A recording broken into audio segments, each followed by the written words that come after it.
नमस्कार दोस्तों, मैं नवीन स्वागत करता हूं आप सभी का एनबीटी के धर्म कथाएं शो में। दोस्तों, आज हम हिमालय की पहाड़ियों पे खड़े हैं और आपको बता दें कि अपनी अंतिम यात्रा के दौरान पांडव भी अपनी पत्नी द्रौपदी के साथ हिमालय आए थे। पांडवों के साथ अंतिम यात्रा के दौरान क्या क्या हुआ था, इसी के बारे में आज हम आपको बताएंगे।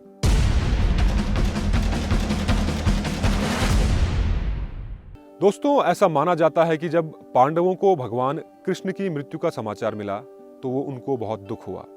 इसके बाद उन्होंने भी प्रण लिया कि वो भी हिमालय की ओर निकल जाएंगे। इसके बाद युधिष्ठिर ने अपना राजपाट अभिमन्यु के पुत्र परीक्षित को सौंप दिया और वो अपनी पत्नी और चारों भाइयों के साथ हिमालय की ओर निकल गए।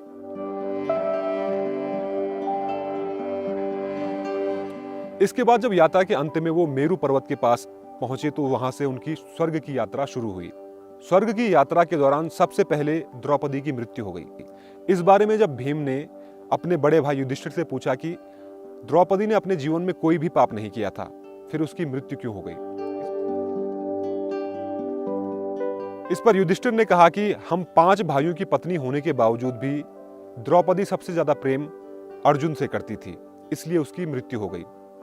इसके बाद पांडवों की यात्रा जारी रही और वो आगे बढ़े।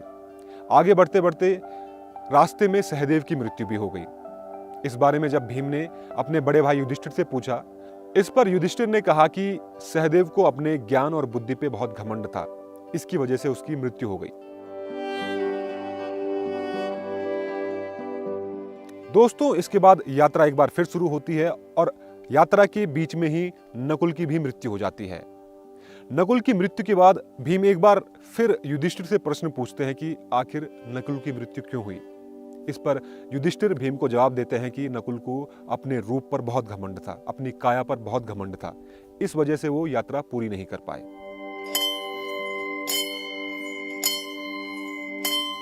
यात्रा में आगे जब अर्जुन की मृत्यु होती है तो भीम बहुत चकित होते हैं। भीम युधिष्ठिर से पूछते हैं कि अर्जुन तो भगवान कृष्ण के इतने करीबी थे, सखा थे, उनके दोस्त थे, तो फिर उनकी मृत्यु क्यों हो गई? इस पर युधिष्ठिर बताते हैं कि दुनिया का सबसे अच्छा धनुर्धर होने के बावजूद भी अर्जुन ने अपना घमंड नहीं त्यागा।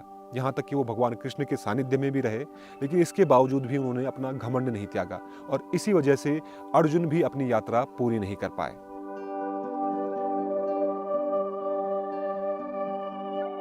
दोस्तों, अर्जुन की मृत्यु के बाद भीम और युधिष्ठिर यात्रा शुरू करते हैं, लेकिन भीम भी अपनी यात्रा पूरी नहीं कर पाते और रास्ते में ही उनकी मृत्यु हो जाती है। लेकिन मृत्यु से पहले वो युधिष्ठिर से पूछते हैं कि आखिर वो यात्रा पूरी क्यों नहीं कर पाए। तो युधिष्ठिर जवाब देते हैं कि आपको अपने बल का, अपने शारीरिक बल का बहुत अभिमान था, इसलिए आप ये यात्रा पूरी नहीं कर पाए। आप सोच रहे थे कि आप अपने शारीरिक बल के दम पर इस यात्रा को पूरी कर सकते हैं, लेकिन आपको इस बात का घमंड था, इसीलिए आप इस यात्रा को पूरी नहीं कर पाए। दोस्तों, अंत में केवल युधिष्ठिर ही स्वर्ग की यात्रा पूरी कर पाते हैं।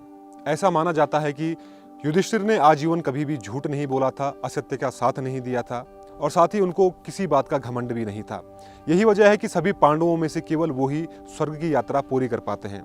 दोस्तों, हमको इस कहानी से भी यही सीख मिलती है कि हमको जीवन में कभी भी किसी भी बात का अभिमान नहीं करना चाहिए, किसी का दिल नहीं दुखाना चाहिए और असत्य बोलने से भी बचना चाहिए। तो दोस्तों, उम्मीद करता हूं कि आपको ये कहानी पसंद आई होगी। ऐसी ही रोचक कहानियों के लिए चैनल को सब्सक्राइब जरूर करें और देखते रहें एनबीटी लाइव। नमस्कार।